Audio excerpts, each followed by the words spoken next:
So, all right, guys, we got to get this one right. On three, we're going to say, welcome back to Extraordinary Thoughts for on their mind. One, two, three. Welcome back to our mind. And we back. That'll work right there. Yeah. And we back. And we Yeah, back. yeah, And we yeah. back. And we We did our back. And we Y'all did y'all best. And that's all that and matters. we What's going on, everybody? It's that ordinary podcaster with the extraordinary thoughts that tells you to stop being great and be extraordinary. I'm your host, Demetrius Thickpen, and welcome back to another episode of Extraordinary Thoughts for the Ordinary Mind. In the 80s and the 90s, it was HIV and AIDS. By the time we got into the 2000s, they were saying that the Y2K virus was going to kill us. I remember what was the Mayan calendar was supposed to end and the human race was supposed to be wiped out. Ebola came into the situation. Now it's the coronavirus. And I don't know who need to hear this, but am I the only one that's getting tired of all these viruses and these conspiracies or whatever the situation is that's supposed to wipe out the human population? And I know, yes, I'm waiting for the zombie apocalypse. And yes, I know I talk about mindset and I'm such a positive person and I'm such a good person, but with my charisma, I can assure you, I'm not going to be Rick. I'm probably going to be Negan. I'm probably going to be the governor. I'm probably going to have a cult. So if you're hearing this, if the zombie apocalypse does break out, just understand that I'll have a cult. But just like what I mentioned earlier about the coronavirus, if you look on TV, it feels like as if they're just saying the exact same thing. And I really need to get this one off my chest too.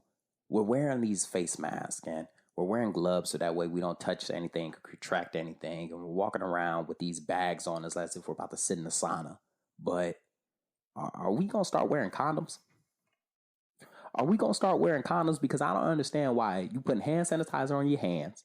You wearing a face mask. You putting all of this dang on equipment on as if you about to walk into a biohazard. But for some reason, you still have an unprotected sex. So let's just make it make sense right there. But on to today's episode. If you haven't realized, I'm definitely going to be talking a little bit about the coronavirus this time. But the one thing that I really want to talk about is what they talk about throughout the media. And when I say what they talk about throughout the media, they're saying the exact same thing. And I'm pretty sure it sounds familiar to you. Wash your hands. If you're going to cough, do not cough in your hand, cough in your armpit. If you're going to go out in public and you think that you're sick, wear a mask. Does that sound familiar? Because if it sounds familiar, it was what your parents taught you. And if it sounds familiar, it's what your teachers reinforced when you were in kindergarten in the first grade. That you were supposed to wash your hands after you go to the bathroom. That you were supposed to wash your hands before you eat. That if you've been outside, take a shower, take off your outside clothes, put on some clean clothes so you don't bring in the dirt and germs that were outside. Like all of that's familiar. But the thing is that we're treating it as if it's something new. Like this is newfound information all of a sudden. Like somebody just discovered that if you wash your hands, you won't pass on germs. That if you are outside and you might be sick around other people, that you should wear a mask so that way you wouldn't pass it to everybody. We treat everything as if it's new information. But the thing is that we just neglected the little things. And I don't know who needs to hear this, but the little things matter. One is the mother of 100. The little things is what really matters. For every structure that has ever failed, I can assure you there were fractures within the structure that caused it to fail. Within every relationship that failed, I can assure you that nothing happened overnight. In fact, there's no such thing as an overnight success. See, when we talk about an overnight success, we say it because now we're just realizing who this person is. It seems like as if this person just came out of nowhere. But that's not even the case. Most people that you see that are like famous, that got into like the music industry or comedy or something of that nature that show up on TV, they have 7 years of experience prior to. They didn't just wake up one morning and say, oh, I'm going to be a comedian. I'm going to be a musician. I'm going to do this. And then boom, they're successful. No, they were speaking at bars. They were doing shows at like random little parties. They were just doing things that just added up. And then finally, that consistency is what got them to their point. Kevin Hart, for example, we know him as the comedic rock star. Ain't nobody as big as Kevin Hart. But prior to that, let's go back in time. One of his first movies was Soul Plane. You remember that?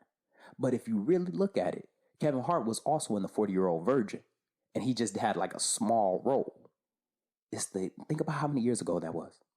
I say Soul Plane came out when I was about like 15, and I'm 29 now.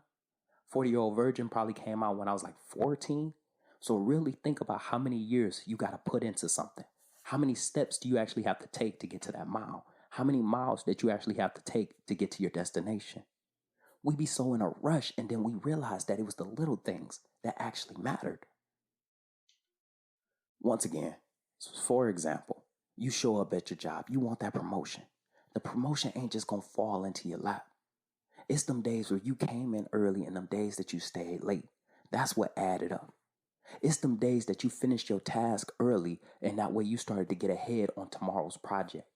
That was those days where you were able to learn. Remember when I talked about time management, how you properly manage your time so that way you can capitalize on other activities? It was the little things like that. In fact, honestly, even just thinking about it with success with people, helping people, the little things matter. Simple things like going up to somebody and just saying, hey, how you doing? How's your day going? You may not even know it, but nobody probably ever even asked that person how their day going. There's so many occasions where I just went up to a Marine and I just asked them, hey, what's going on? How you doing? Now, granted, there's probably a situation that drugged me into that led me to asking him, how you doing or what's going on? But when I asked him that, it's surprising to find out that nobody else asked that person, how are you doing? What's going on? Because next thing you know, I get bombarded with all the type of problems that he got going on in his life. It's the little things that matter that can get you to the goal. See, we always sit back and we talk about, oh, I can't wait to do this. I can't wait to do that. Oh, man, the process taking long. It's the little things. Somebody right now about to stop going to the gym because they ran 1 mile and they didn't see the process of what they doing. It's the little things. Right now, as we speak, somebody's relationship is falling apart.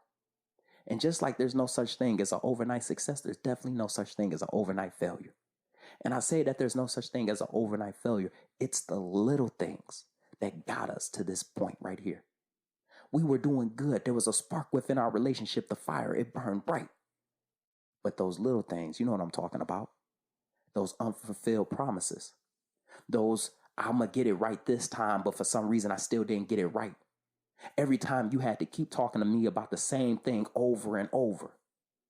You always hear about somebody coming into your home and they're a home wrecker. That person ain't just randomly just come into your home. It wasn't that easy.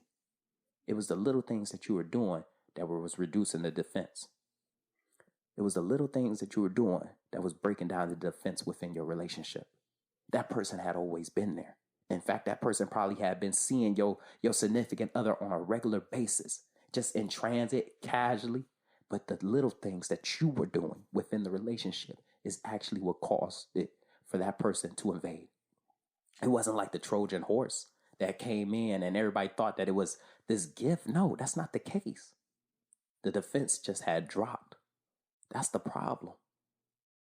You failing in your job, you failing within life because you neglecting the little things. It ain't just randomly happen. Your life didn't just randomly spiral out of control. I can assure you that. It was the little things that you did. The days that you said that you was going to do it tomorrow, but tomorrow turned into next week. Next week turned to next month. Next month turned to next year. Now you still sitting here unfulfilled. It's the little things.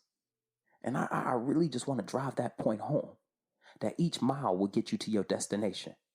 Each step that you take will get you to your destination, but you cannot neglect the little things. It's the basic fundamentals within every situation. If you want to be successful right now, I'll tell you exactly how you need to be successful. Wake up, fold your clothes, and make your bed. That's it. You do that, you master those bare things right there, I can assure you, you will build yourself up to tackle everything. Every time that we do martial arts or something, we teach them how to throw a punch, how to throw a hook, how to throw a jab, how to, execute a forward angle movement. Because why am I going to teach you how to do an arm bar? Why am I going to teach you how to do a throw when you don't even know the bare basics? It's the little things that matter. Also, one thing that this coronavirus has made me realize is that the things you do affect everybody. And I'll use this as an example. If you sick and you choose to walk into a public place and knowing that you sick and still cough in front of everybody, you at the produce aisle coughing on shit, you in line with me and you coughing behind me, then you the reason why the coronavirus is spreading. If you go into the bathroom and you not washing your hands because you telling yourself that you cleaner than the bathroom in here, or you not even putting on hand sanitizer, you're the reason why the coronavirus is spreading. You're the reason why. And once again, just like how I said, it's the little things that matter. This ain't something new. You're the reason why. Your decisions affect everyone around you. That person that got sick, that one person, just like what I mentioned earlier, one is the mother of 100. That one person can spread the entire virus, right? That one person within your family is the reason why everybody else, your great-great-grandfather made a mistake that just trickled down to each generation, and that's why y'all still in the exact same situation. Me being a father, every decision that I make, I understand that I'm not just making it for me. If I succeed for the pack. If I fail, then I fail the pack. If I say that I'm going to start something, I can't stop halfway through. And I really need you to understand that type of mindset, because we get halfway there. And as soon as some adversity, as soon as we face some type of I almost got off track right there. But as soon as we face some type of adversity, all of a sudden we want to retract. We want to go back to our comfort zone. We forget all the days that we sacrifice. We forget all that time that we ain't going to be able to get back. We forget all of that money that we spent, but we go back to our comfort zone as if that's supposed to be the restart button. Think about this just right now. My family ain't even here. And as I sit here and I work as hard as I can, I don't have the luxury to just fall back to my comfort zone. Because if I fall back to my comfort zone, I need you to understand this. All that time that I lost with my kids will be for nothing. All those hours that I spent fine-tuning my craft, fine-tuning my passion, it will be for nothing. The decisions that you make affect everybody around you. I learned that it really was reinforced with me when I became a leader and they started to put other people up under my charge. That based off of the decisions that I make could determine whether or not this person will go home. Based off of the decisions that I make will determine whether or not this person's life will be easier or harder. It's the decisions that you make. They affect everybody. The coronavirus ain't just show us that. It's something that was already reinforced. If you have ever worked in a team, there's no I in team. And that's the thing. And you know, I know that it sounds stupid when you say it, there's no I in team, but you need to understand that there's really no I in team. The quarterback ain't just throwing the ball to himself to score the touchdown. If he makes a mistake, it's going to cost the game for everybody. If you got a family, the decisions that you make, if you choose to follow your dreams and follow your passions, you can't stop halfway there. You can't take no day off. You can't sit there and say to yourself that I don't want to do this no more. You already done gave up the time. You already done gave up the money. You already done gave up the energy. These things are something that you ain't gonna never be able to get back. So you better finish the race, because one thing that I'm gonna tell you right now is that the example that you set will be mirrored by the next generation. I'll say that again. The example that you set will be mirrored by the next generation. So either you can realize that you're gonna be a statistic, you can realize that you're gonna continue the pattern, or you can be a pioneer and finally break the pattern. We come from these whole long lines of telling ourselves that, if we go to college, then all of a sudden we can be successful. Although we are educated, we lack the experience.